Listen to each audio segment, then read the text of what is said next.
Hello, everybody. This is Jane Eyre by Charlotte Brontë, Volume 2, Chapter 27. Sometime in the afternoon I raised my head, and looking round and seeing the western sun gilding the sign of its decline on the wall, I asked, "What am I to do?" But the answer my mind gave, "Leave Thornfield at once," was so prompt, so dread, that I stopped my ears. I said I could not bear such words now. That I'm not Edward Rochester's bride is the least part of my woe, I alleged. That I've wakened out of the most glorious dreams and found them all void and vain is a horror I could bear and muster. But that I must leave him decidedly, instantly, entirely, is intolerable. I cannot do it. But then a voice within me averred that I could do it, and foretold that I should do it. I wrestled with my own resolution. I wanted to be weak that I might avoid the awful passage of further suffering I saw laid out for me, and conscience turned tyrant, held passion by the throat, told her tauntingly she had yet but dipped her dainty foot in the slough, and swore that with that arm of iron he would thrust her down to unsounded depths of agony. "Oh, let me be torn away, then," I cried. "Let another help me." "No, you shall tear yourself away. None shall help you. You shall yourself pluck out your right eye, yourself cut off your right hand. Your heart shall be the victim, and you the priest to transfix it." I rose up suddenly, terror-struck at the solitude which so ruthless a judgment haunted. At the silence which so awful a voice filled, my head swam as I stood erect. I perceived that I was sickening from excitement and inanition. Neither meat nor drink had passed my lips that day, for I had taken no breakfast. And with a strange pang I now reflected that, long as I had been shut up here, no message had been sent to ask how I was, or to invite me to come down. Not even little Adele had tapped at the door. Not even Mrs. Fairfax had sought me. Friends always forget those whom fortune forsakes," I murmured, as I undrew the bolt and passed out. I stumbled over an obstacle. My head was still dizzy, my sight was dim, my limbs were feeble. I could not soon recover myself. I fell, but not onto the ground. An outstretched arm caught me. I looked up. I was supported by Mr. Rochester, who sat in a chair across my chamber threshold. "You come out at last," he said. "Well, I've been waiting for you long, and listening, yet not one movement have I heard, nor one sob. 5 minutes more of that death-like hush, and I should have forced the lock like a burglar. So you shun me. You shut yourself up and grieve alone. I would rather you've come and upbraided me with vehemence. You are passionate. I expected a scene of some kind. I was prepared for the hot rain of tears, only I wanted them to be shed on my breast. Now a senseless floor has received them, or your drenched handkerchief, but I err. You've not wept at all. I see a white cheek and a faded eye, but no trace of tears. I suppose then your heart has been weeping blood?" "Jane, not a word of reproach, nothing bitter, nothing poignant, nothing to cut a feeling or sting a passion. You sit quietly where I've placed you, and regard me with a weary, passive look. Jane, I never meant to wound you thus. If the man who had but one little ewe lamb, that was dear to him as a daughter, that ate of his bread and drank of his cup and lay in his bosom, had by some mistake slaughtered it at the shambles, he would not have rued his bloody blunder more than I now rue mine. Will you ever forgive me? Oh, reader, I forgave him at that moment and on the spot. There was such deep remorse in his eyes, such true pity in his tone, such manly energy in his manner. And besides, there was such unchanged love in his whole look and mien. I forgave him all, yet not in words, not outwardly, only at my heart's core. You know that I'm a scoundrel, Jane." Ere long he inquired wistfully, wondering, I suppose, at my continued silence and tameness, the result rather of weakness than of will. "Yes, sir." "Then tell me so roundly and sharply. Don't spare me." "I cannot. I'm sick and tired. I want some water." He heaved a sort of shuddering sigh, and taking me in his arms, carried me downstairs. At first I didn't know what room he had borne me. All was cloudy to my glazed sight. Presently I felt the reviving warmth of a fire, for, summer as it was, I had become icy cold in my chamber. He put wine to my lips. I tasted it and revived. Then I ate something he offered me, and was soon myself. I was in the library, sitting in his chair. He was quite near. If I could go out of life now without too sharp a pang, it would be well for me, I thought. then I should not have to make the effort of cracking my heartstrings and rending them from among Mr. Rochester's. I must leave him, it appears. I do not want to leave him. I cannot leave him. How are you now, Jane? Much better, sir. I shall be well soon. Taste the wine again, Jane. I obeyed him. Then he put the glass on the table, stood before me, and looked at me attentively. Suddenly he turned away with an inarticulate exclamation, full of passionate emotion of some kind. He walked fast through the room and came back. He stooped towards me as if to kiss me, but I remembered caresses were now forbidden. I turned my face away and put it aside.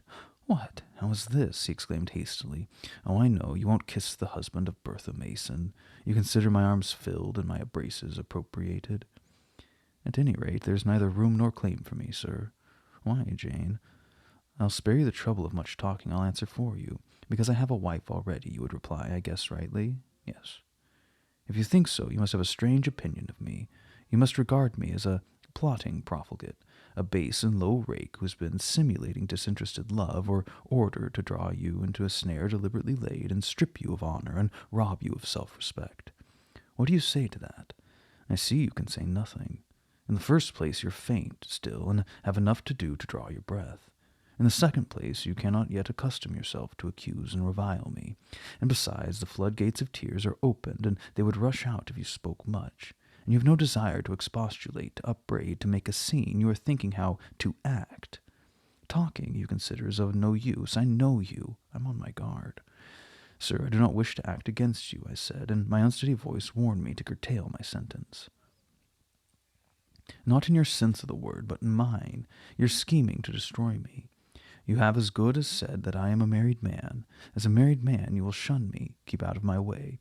Just now you've refused to kiss me. You intend to make yourself a complete stranger to me, to live under this roof only as Adele's governess. If ever I say a friendly word to you, if ever a friendly feeling inclines you again to me, you will say, that man had nearly made me his mistress. I must be ice and rock to him, and ice and rock you will accordingly become. I cleared and steadied my voice in reply. All has changed about me, sir. I must change too. There's no doubt of that. And to avoid fluctuations of feelings and continual combats with recollections and associations, there's only one way. Adele must have a new governess, sir. Oh, Adele will go to school. I've settled that already. Nor do I mean to torment you with the hideous associations and recollections of Thornfield Hall. This accursed place, this tent of a Khan, this insolent vault offering the ghastliness of living death to the light of the open sky, this narrow stone hell, with its one-wheel fiend worse than a legion of such as we imagine. Jane, you shall not stay here, and nor will I. I was wrong ever to bring you to Thornfield Hall, knowing as I did how it was haunted. I charged them to conceal from you, before I ever saw you, all knowledge of the curse of the place, merely because I feared Adele would never have a governess to stay if she knew what an inmate she was housed, and my plans would not permit me to remove the maniac elsewhere. Though I possess an old house, Ferndean Manor, even more retired and hidden than this, where I could have lodged her safely enough, had not a scruple about the unhealthiness of the situation, in the heart of wood, made my conscience recoil from the arrangement. Probably those damp walls would soon have eased me of her charge, but to each villain his own vice, and mine's not a tendency to indirect assassination, even of what I hate most. Concealing the madwoman's neighborhood from you, however, was something like covering a child with a cloak and laying it down near an upas tree. That demon's vicinage is poisoned, and always was. But I'll shut up about Thornfield Hall. I'll nail up the front door and board the lower window. I'll give Mrs. Poole 200 a year to live with my wife, as you term the fearful hag. Grace will do much for money, and she shall have her son, the keeper at Grimsby Retreat, to bear her company and be at hand to give her aid in the paroxysms. Then my wife is prompted by her familiar to burn people in their beds at night, to stab them, to bite their flesh from the bone, and so on. Sir, I interrupted him, you are inexorable for that unfortunate lady. You speak of her with hate, with vindictive antipathy. It's cruel. She can't help being mad. Jane, my little darling, so I'll call you, for so you are. You don't know what you're talking about. You misjudge me again. It's not because she is mad that I hate her. If you were mad, do you think I should hate you? Oh, I do indeed, sir. Then you're mistaken, and you know nothing about me, and nothing about the sort of love of which I'm capable. Every atom of your flesh is as dear to me as my own. In pain and sickness it would be dear. Your mind is my treasure, and if it were broken, it would be my treasure still. If you raved, my arms would confine you, and not a strait waistcoat. Your grasp, even in fury, would have a charm for me. If you flew at me as wildly as that woman did this morning, I should receive you in an embrace. At least as fond as it would be restrictive. I should not shrink from you with disgust as I did from her. In your quiet moments you should have no watcher and no nurse but me, and I could hang over you with untiring tenderness, though you gave me no smile in return, and never weary of gazing into your eyes, though they had no longer a ray of recognition for me. But why do I follow that train of ideas? I was talking of removing you from Thornfield. All you know is prepared for prompt departure. Tomorrow you shall go. I only ask to endure one more night under this roof, Jane, and then farewell to its miseries and terrors forever. I have a place to repair to which will be a secure sanctuary from hateful reminiscences, from unwelcome intrusion, even from falsehood and slander. And take Adele with you, sir, I interrupted. She'll be a companion for you. What do you mean, Jane? I told you I would send Adele to school, and what do I want with a child for a companion, and not my own child, a French dancer's bastard? Why do you importune me about her? I say, why do you assign Adele to me for a companion? You spoke of retirement, sir, and retirement and solitude are dull, too dull for you. Solitude, solitude, he reiterated with irritation. I see I must come to an explanation. I don't know what sphinx-like expression is forming in your countenance. You are to share my solitude. Do you understand? I shook my head.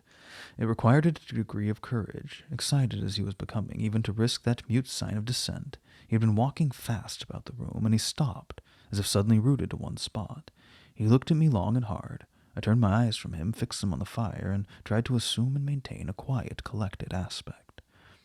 Now for the hitch in Jane's character, he said at last, speaking more calmly than from his look I'd expected him to speak. The reel of silk has run smoothly enough so far, but I always knew there would come a knot and a puzzle, and here it is. Now for vexation and exasperation and endless trouble. By God, I long to exert a fraction of Samson's strength and break the entanglement like tow. He recommenced his walk, but soon again stopped, and this time just before me. Jane, will you hear reason? He stooped and approached his lips to my ear. Because if you won't, I'll try violence. His voice was hoarse. His look that of a man who was about to burst an insufferable bond and plunge headlong into wild license. I saw that in another moment, and with one impetus of frenzy more, I should be able to do nothing with him. The present, the passing second of time, was all I had in which to control and restrain him. A movement of repulsion, flight, fear would have sealed my doom and his. But I was not afraid, not in the least. I felt an inward power, a sense of influence which supported me. The crisis was perilous, but not without its charm, such as the Indian perhaps feels when he slips over the rapid in his canoe. I took hold of his clenched hand, loosened the contorted finger, and said to him soothingly, "Sit down. I'll talk to you as long as you like and hear all you have to say, whether reasonable or unreasonable." He sat down, but he did not get leave to speak directly. I had been struggling with tears for some time. I had taken great pains to repress them, because I knew he would not like to see me weep. Now, however, I considered it well to let them flow as freely and as long as they liked. If the flood annoyed him, so much the better. So I gave way and cried heartily. Soon I heard him earnestly entreating me to be composed. I said I could not while he was in such a passion. "But I'm not angry, Jane. I only love you too well, and your steeled, your pale face with such resolute, frozen look, I could not endure it. Hush now, wipe your eyes." His softened voice announced that he was subdued, so I, in my turn, returned calm. Now he made an effort to rest his head on my shoulder, but I wouldn't permit it. Then he would draw me to him. "No." "Jane, Jane," he said, with such an accent of bitter sadness it thrilled along every nerve I had. "You don't love me, then. It was only my station and the rank of my wife that you valued. Now that you think me disqualified to become your husband, you recoil from my touch as if I were some toad or ape." These words cut me, yet what could I do or say? I ought probably to have done or said nothing, but I was so tortured by a sense of remorse at thus hurting his feelings, I could not control the wish to drop balm where I wounded. "Oh, I do love you," I said, "more than ever, but I must not show or indulge the feeling, and this is the last time I must express it. The last time, Jane. What? Do you think you can live with me and see me daily, and yet, if you still love me, be always cold and distant? No, sir, I'm certain I couldn't, and therefore I see it as but one way, but you will be furious if I mention it. Oh, mention it! If I storm, you have the art of weeping. Mr. Rochester, I must leave you. For how long, Jane? For a few minutes? While you smooth your hair, which somewhat disheveled, and bathe your face, which looks feverish? I must leave Adele and Thornfield. I must part with you for my whole life. I must begin a new existence amongst strange faces and strange scenes. Of course, I told you you should. I pass over the madness about parting from me. You mean you must become a part of me. As to the new existence, it's all right. You shall be my wife. I'm not married. You shall be Mrs. Rochester, both virtually and nominally. I shall keep only to you so long as you and I live. You shall go to a place I have in the south of France, a whitewashed villa on the shores of the Mediterranean. There you shall live a happy and guarded and most innocent life. Never fear that I wish to lure you into error and make you my mistress. Why do you shake your head? Jane, you must be reasonable, or in truth I shall again become frantic. His voice and hand quivered, his large nostrils dilated, his eyes blazed, and still I dared to speak. Sir, your wife is living. That is a fact acknowledged this morning by yourself. If I lived with you as you desire, I should then be your mistress. To say otherwise is sophistical. It's false. Jane, I'm not a gentle-tempered man. You forget that. I'm not long-enduring. I'm not cool and dispassionate. Out of pity to me and yourself, put your finger on my pulse, feel how it throbs, and beware. He bared his wrist and offered it to me. The blood was forsaking his cheek and lips. They were growing livid. I was distressed on all hands. To agitate him thus deeply by a resistance he so abhorred was cruel. To yield was out of the question. I did what human beings do instinctively when they are driven to utter extremity. Look to aid to one higher than man. The words "God help me" burst involuntarily from my lips.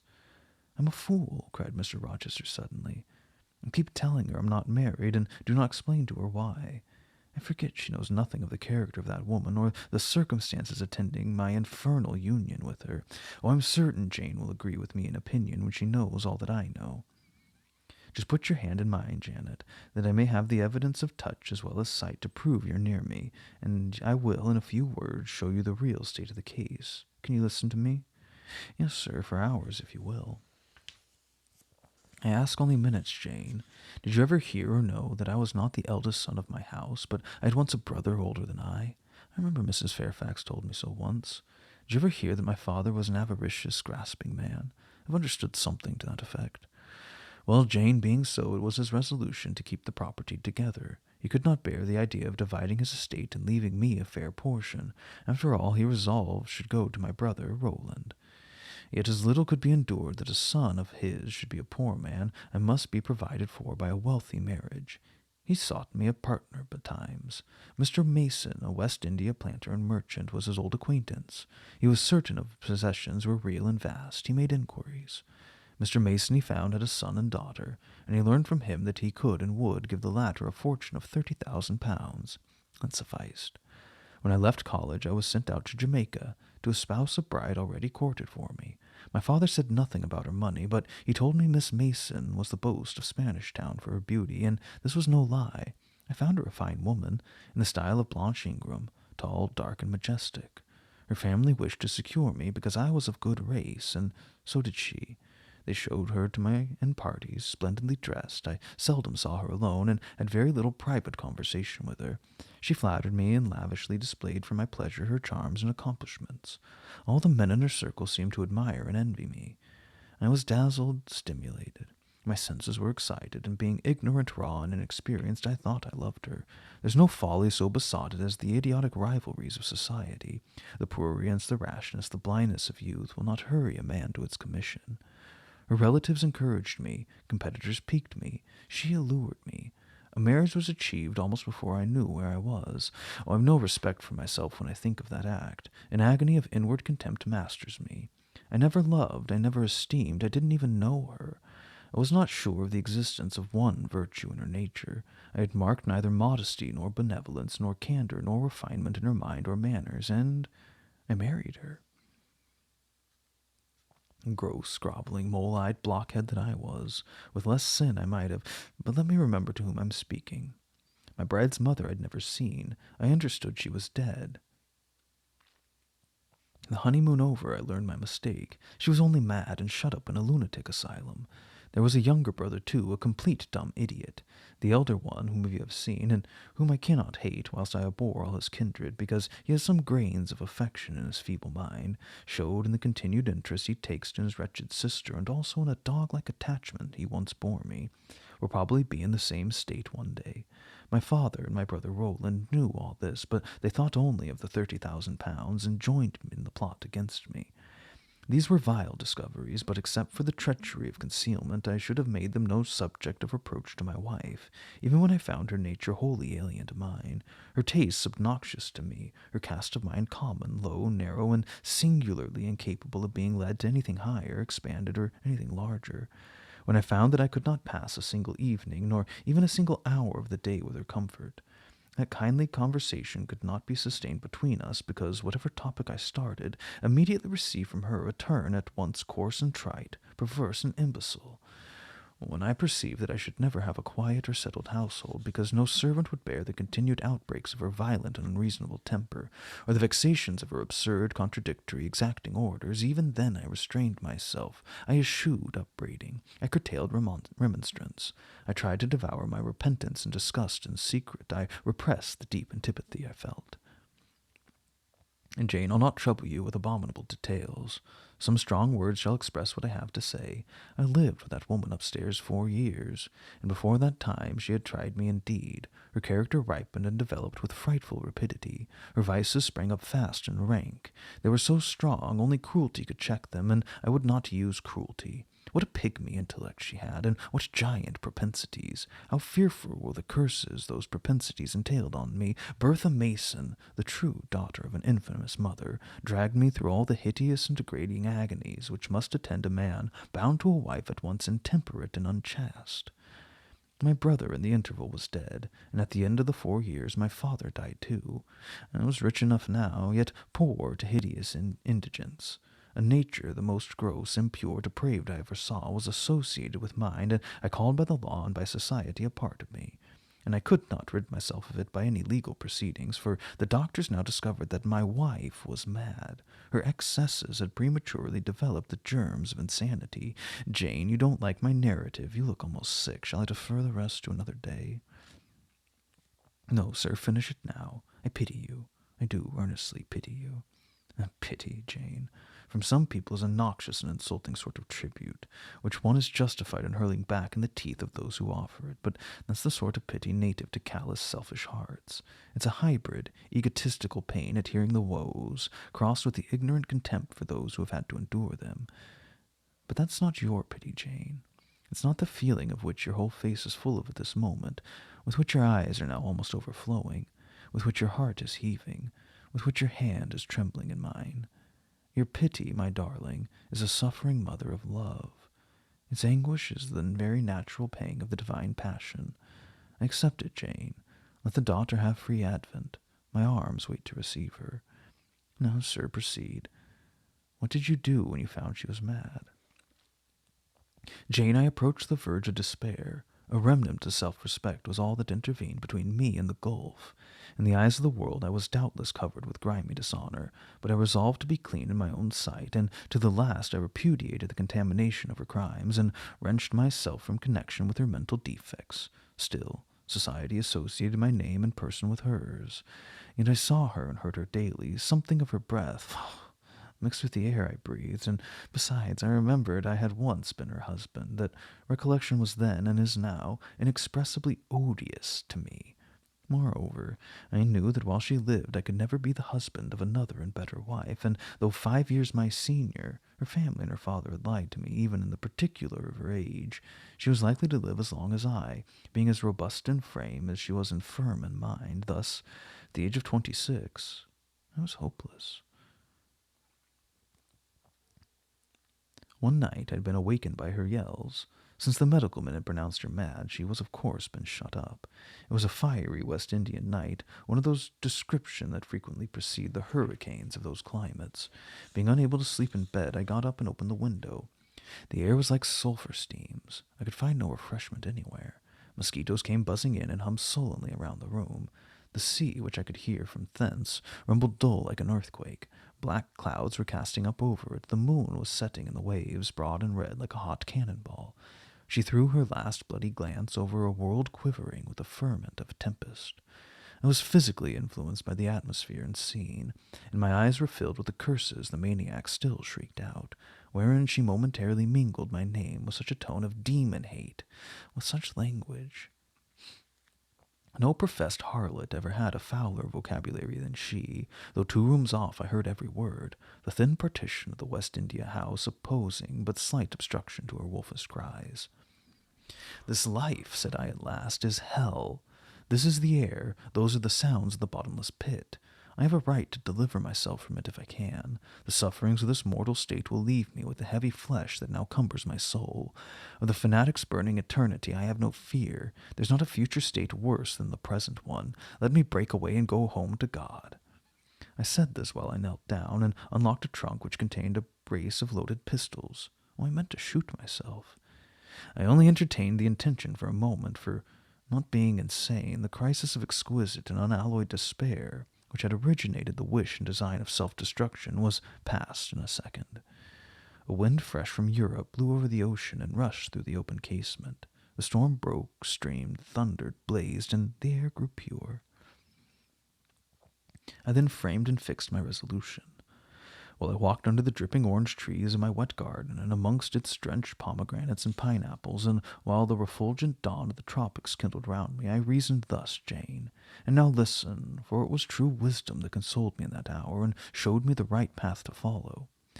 The sweet wind from Europe was still whispering in the refreshed leaves, and the Atlantic was thundering in glorious liberty. My heart, dried up and scorched for a long time, swelled to the tone and filled with living blood. My being longed for renewal. My soul thirsted for a pure draught. I saw hope revive and felt regeneration possible.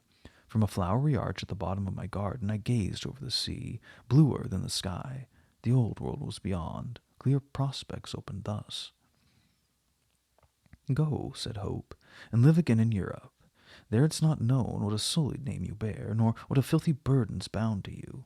You may take the maniac with you to England, confine her with due attendance and precautions at Thornfield, then travel yourself to what clime you will, and form what new tie you like. That woman who has so abused your long suffering, so sullied your name, so outraged your honor, so blighted your youth, is not your wife, nor are you her husband. See that she is cared for as her condition demands, and you have done all that God and humanity requires of you. Let her identity, her connection with yourself, be buried in oblivion. You're bound to impart them no living being. Place her in safety and comfort, shelter her degradation with secrecy, and leave her." I acted precisely on this suggestion. My father and brother had not made my marriage known to their acquaintance, because, in the very first letter I wrote to apprise them of the union, having already begun to experience extreme disgust of its consequences, and from the family character and constitution seeing a hideous future opening to me, I added an urgent charge to keep it secret. And very soon the infamous conduct of the wife my father had selected for me was such as to make him blush to own her as a daughter-in-law. Far from desiring to publish the connection, he became anxious to conceal it as myself. To England then I conveyed her, a fearful voyage I had with such a monster in the vessel. Glad was I when I at last got to the Thornfield, and saw her safely lodged in the 3rd-story room, of whose secret inner cabinet she was now for 10 years made a wild beast den, a goblin's cell. I had some trouble in finding an attendant for her, as it was necessary to select one whose fidelity dependence could be placed, for her ravings would inevitably betray my secret. Besides, she had lucid intervals of days, sometimes weeks, which she filled up to abuse of me. At last I hired Grace Poole from the Grimsby retreat. She and the surgeon, Carter, who dressed Mr. Mason's wounds that night he was stabbed and worried, are the only 2 I've ever admitted to with my confidence. Mrs. Fairfax may indeed have suspected something, but she could have gained no precise knowledge as to facts. Grace has, on the whole, proved a good keeper, though owing partly to a fault of her own, of which it appears nothing can cure her, and which is incident of her harassing profession. Her vigilance has been more than once lulled and baffled. The lunatic is both cunning and malignant. She's never failed to take advantage of her guardian's temporary lapses, once to secrete the knife with which she stabbed her brother, and twice to possess herself of the key of her cell, and issue therefrom in the night time. On the first of the occasions she perpetrated the attempt to burn me in my bed. On the second she paid you that ghastly visit. I thank Providence, who watched over you, that she then spent her fury on your wedding apparel, which perhaps brought back vague reminiscences of her own bridal days, but on what might have happened I cannot endure to reflect. When I think of the thing which flew at my throat this morning, hanging its black and scarlet visage over the nest of my dove, my blood curdles. And what, sir, I asked while he paused, did you do when you had settled her there? Where'd you go? What did I do, Jane? I transformed myself into a will-o'-the-wisp. Where did I go? I pursued wanderings as wild as those of the March spirit. I sought the continent and went devious through all its lands. My fixed desire was to seek and find a good and intelligent woman whom I could love, a contrast to the fury I left at Thornfield. But you could not marry, sir. I determined and was convinced that I could, and I ought. It was not my original intention to deceive as I have deceived you. I meant to tell my tale plainly and make my proposals openly, and appeared to me so absolutely rational that I should be considered free to love and be loved. I never doubted some woman might be found willing and able to understand my case and accept me, in spite of the curse with which I was burdened.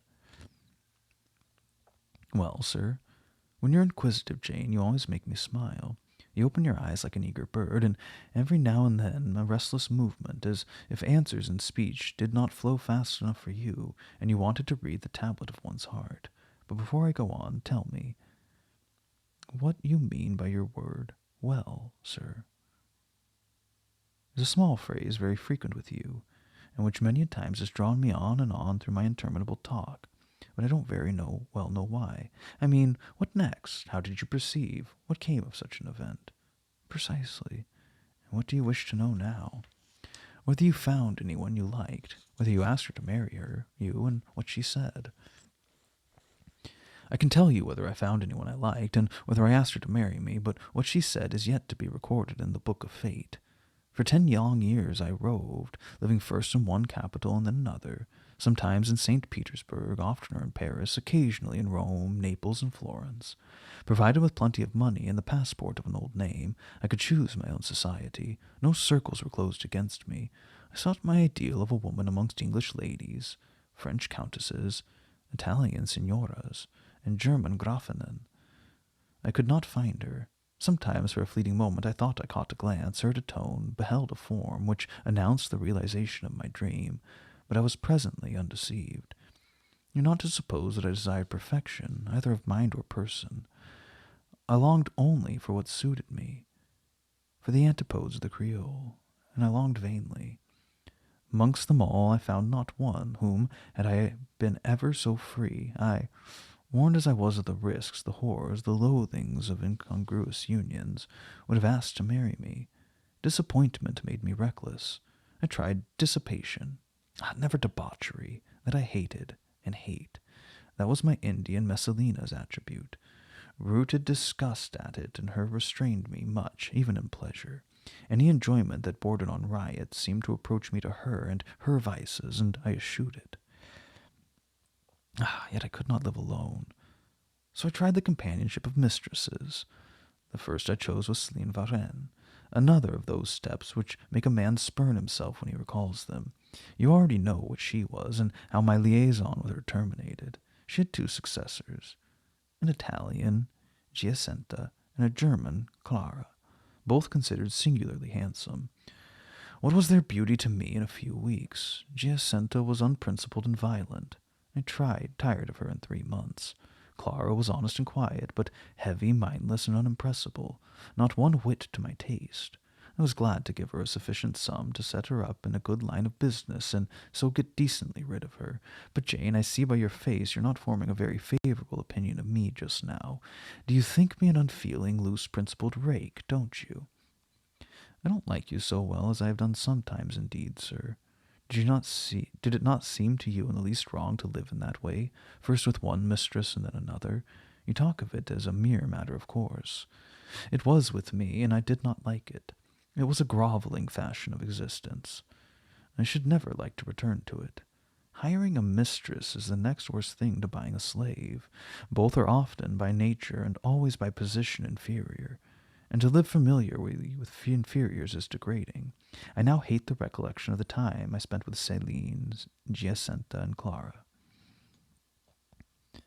I felt the truth of these words, and drew from them the certain inference that if I were so far to forget myself and all the teachings that had ever been instilled to me, as under any pretext, with any justification, through any temptation to become the successor of these poor girls, he would one day regard me with the same feeling which now in his mind desecrated their memory. I did not give utterance to this conviction. It was enough to feel it. I impressed it on my heart that I might remain there to serve me as aid in a time of trial. Now, Jane, why don't you say, well, sir, I'm not done. You're looking grave.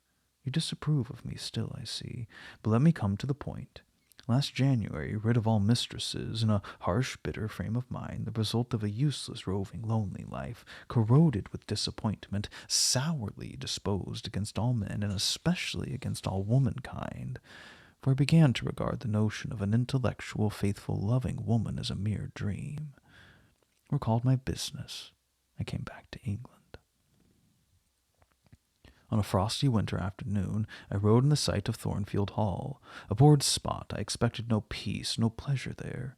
On a stile in Hay Lane, I saw a quiet little figure sitting by itself, and passed it as negligently as I did the pollard willow opposite to it.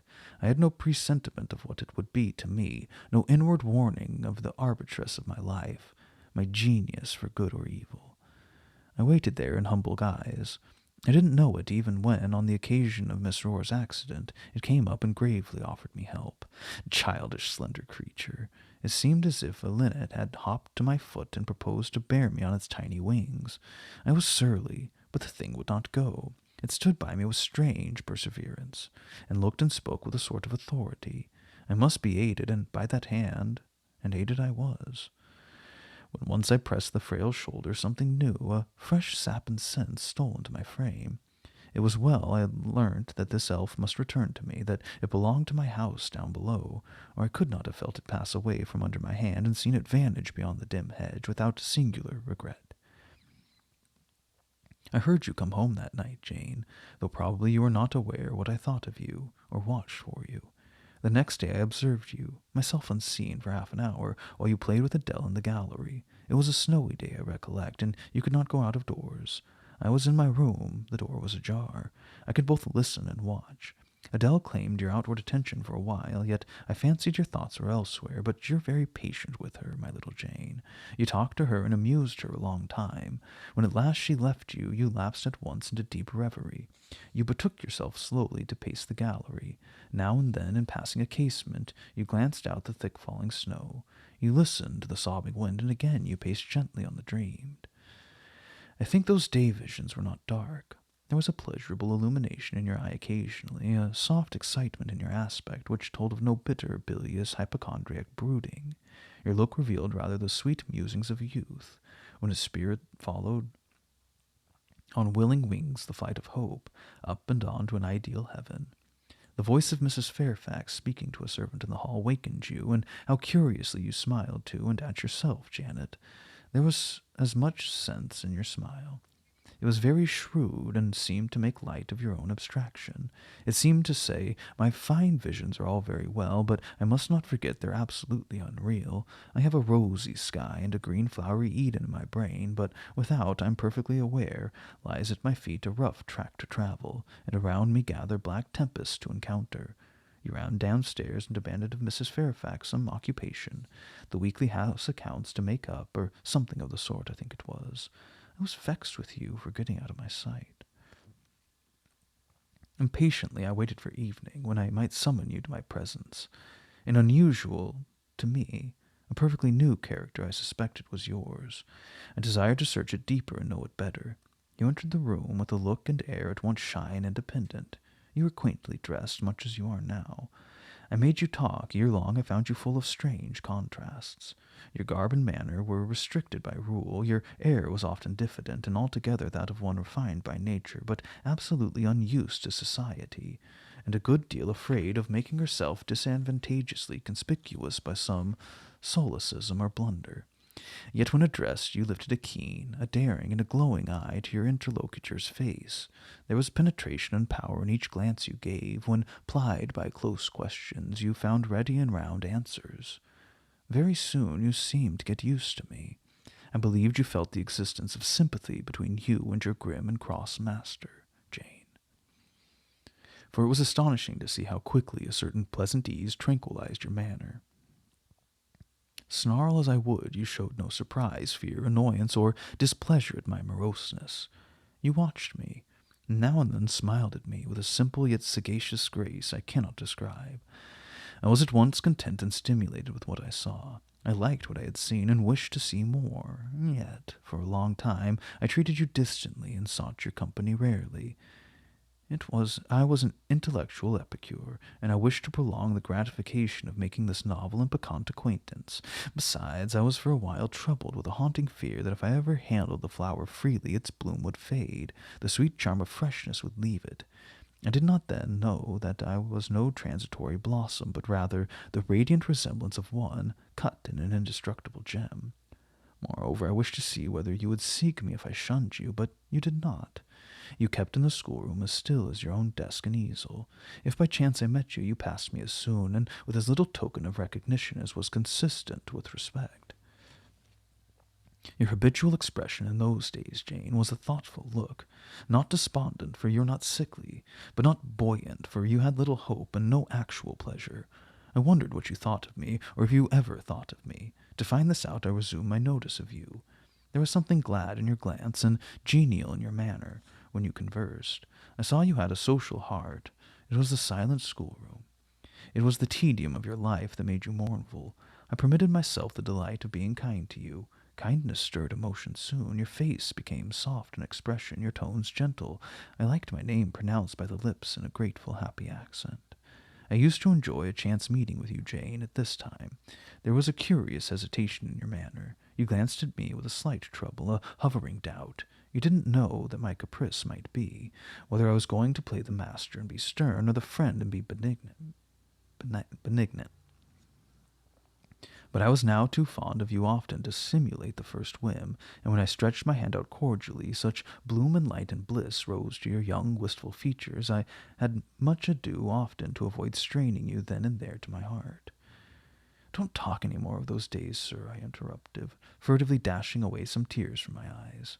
His language was torture to me, for I knew what I must do, and do soon, and all these reminiscences, these revelations of his feelings, only made my work more difficult. "No, Jane," he returned.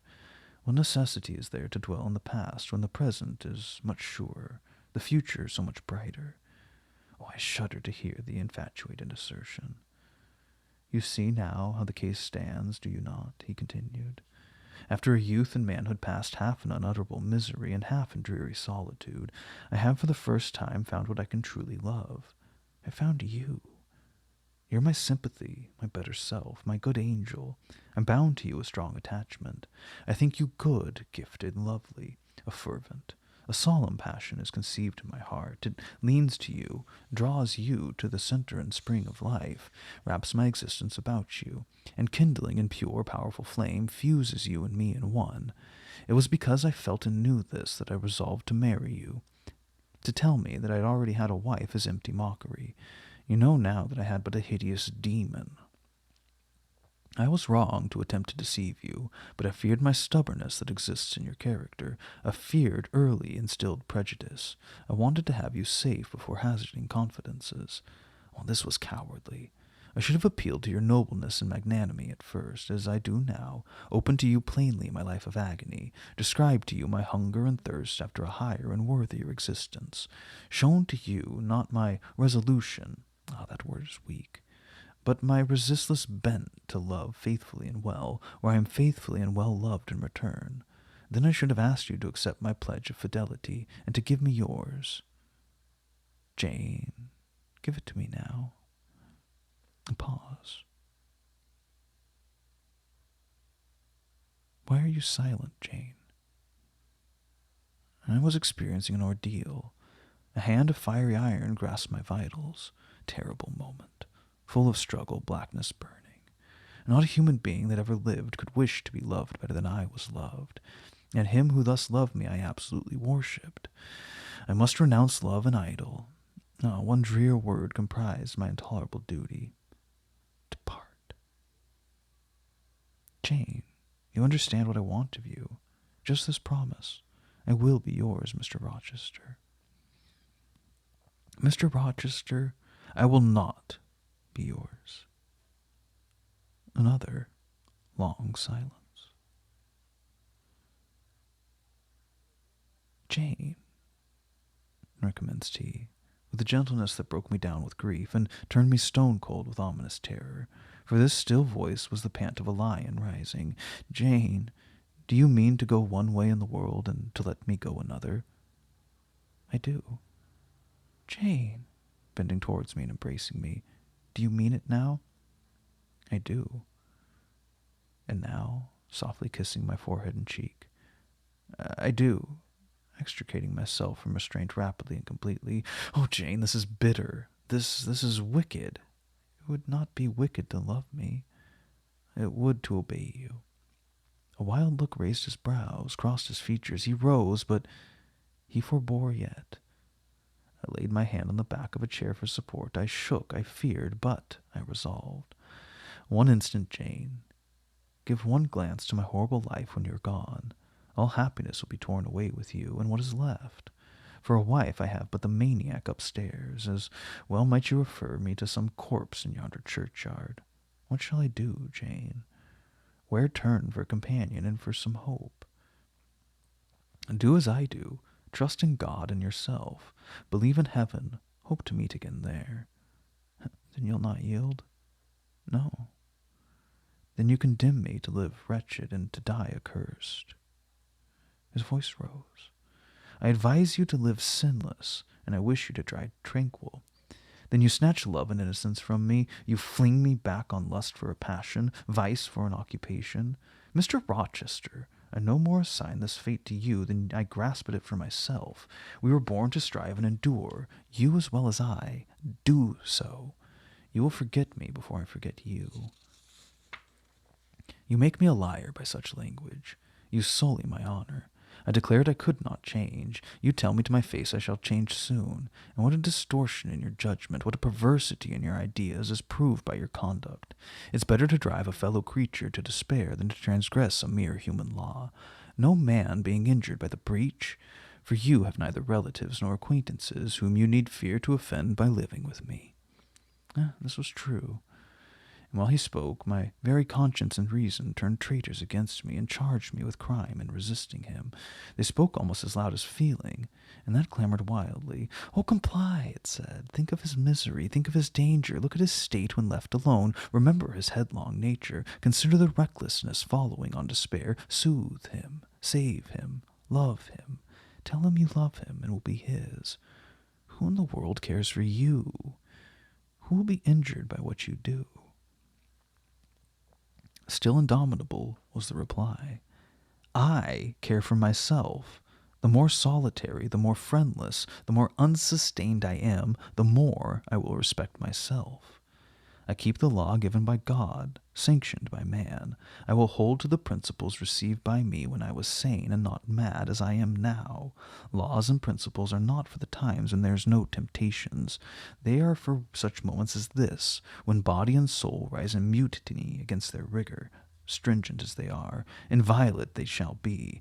If my individual convenience might break them, what would be their worth? They have worth, so I have always believed, and if I cannot believe it now, it is because I'm insane, quite insane, with my veins running fire and my heart beating faster than I can count its throbs. Preconceived opinions, foregone determinations, are all I have at this hour to stand by. There I plant my foot. I did. Mr. Rochester, reading my countenance, saw I had done so. His fury was wrought to the highest. He must yield to it for a moment, whatever followed. He crossed the floor and seized my arm, grasped my waist. He seemed to devour me with his flaming glance. Physically, I felt at that moment powerless as stubble exposed to the draft and glow of a furnace. Mentally, I still possessed my soul, and with the certainty of ultimate safety. The soul, fortunately, has an interpreter, often an unconscious but still a truthful interpreter, in the eye.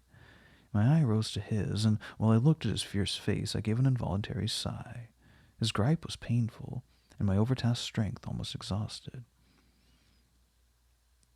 "Never," said he as he ground his teeth, "never was anything at once so frail and so indomitable. A mere reed she feels in my hands." And he shook me with the force of his hold. I could bend her with my finger and thumb. What good would it do if I bent, if I uptore, if I crushed her? Consider that eye. Consider the resolute, wild, free thing looking out at it, defying me with more than courage, with stern triumph. Whatever I do with its cage, I cannot get at it. Oh, the savage, beautiful creature. If I tear, if I rend the slight prison, my outrage will only let the captive loose. Conqueror I might be of the house, but the inmate would escape to heaven before I could call my possessor of its clay dwelling-place. And it is you, spirit, with will and energy and virtue and purity that I want, not alone your brittle frame. Of course, you could come with soft flight and nestle against my heart if you would. Seized against your will, you will elude the grasp like an essence. You will vanish ere I inhale your fragrance. Oh, come, Jane, come. As he said this, he released me from his clutch and only looked at me. The look was far worse to resist than the frantic strain. Only an idiot, however, would have succumbed now.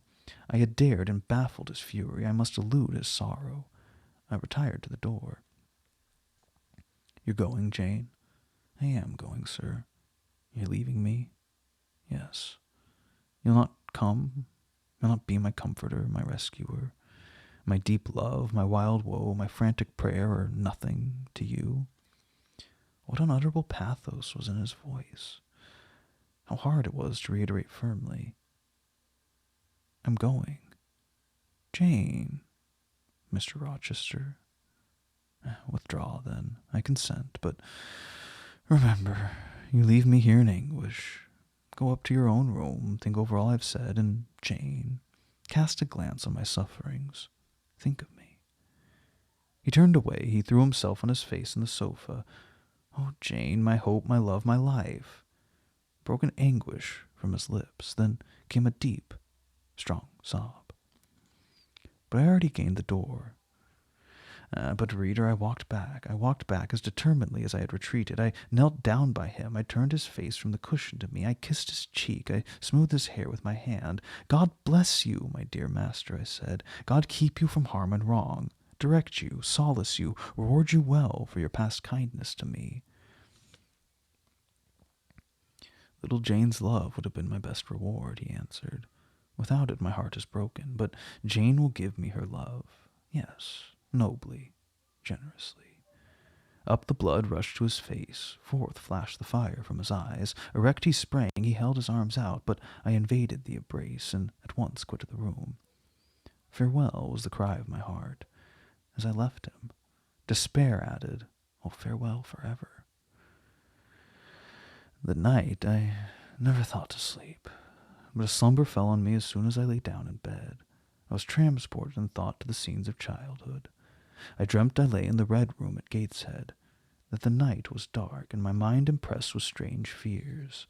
The light that long ago had struck me into syncope, recalled in this vision, seemed glidingly to mount the wall and tremblingly to pause in the center of the obscured ceiling. I lifted up my head to look. The roof resolved to clouds, high and dim. The gleam was such as the moon imparts to vapors. She's about to sever, and watched her come.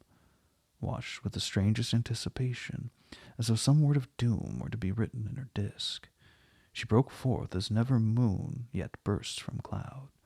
A hand first penetrated the sable folds and waved them away. Then, not a moon, but a white, human form shone in the azure, inclining a glorious brow earthward. It gazed and gazed on me. It spoke to my spirit. Immeasurably distant was the tone, yet so near. It whispered to my heart, "My daughter, flee temptation. Oh, mother, I will." So I answered after I had waked from the trance-like dream. It was yet night, but July nights are short. Soon after midnight dawn comes.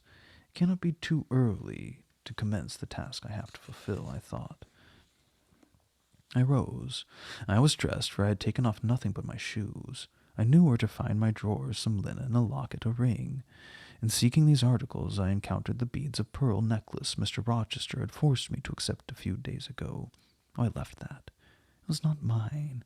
It was the visionary bride's who had melted in air. The other articles I made up in a parcel. My purse, containing 20 shillings, it was all I had, I put in my pocket. I tied on my straw bonnet, pinned my shawl, took the parcel and my slippers, which I would not put on yet, and stole from my room. "Farewell, Mrs. Fairfax," I whispered as I glided past her door. "Farewell, my darling Adele," I said as I glanced towards the nursery. No thought could be admitted of entering to embrace her. I had to deceive a fine ear, for aught I knew it might now be listening.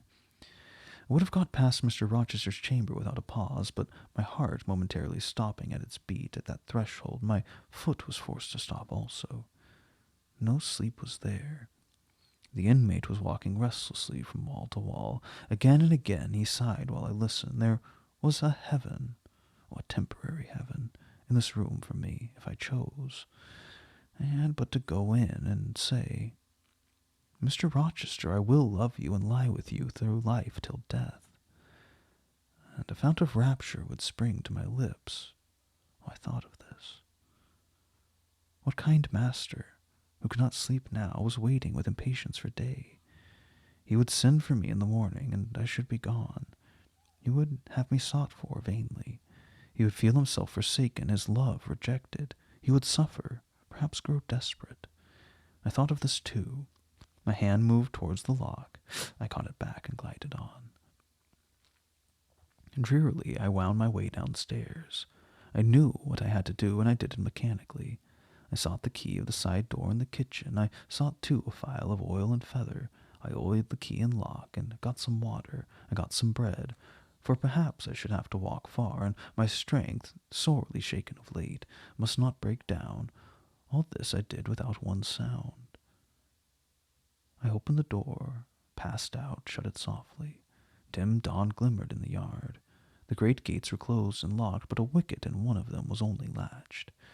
Through that I departed. I shut, and now I was out of Thornfield. A mile off beyond the fields lay a road which stretched in the contrary direction to Millcote, a road I never travelled, but often noticed, and wondered where it led. Thither I bent my steps. No reflection was to be allowed now, not one glance was to be cast back, not even one forward. No one thought was to be given either to the past or the future. The first was a page so heavenly sweet, so deadly sad, that to read one line of it would dissolve my courage and break down my energy. The last was an awful blank, something like the world when the deluge was gone by. I skirted fields and hedges and lanes till after sunrise. I believe it was a lovely summer morning. I know my shoes, which I had put on when I left the house, were soon wet with dew, but it looked neither to rising sun nor smiling sky, no wakening nature.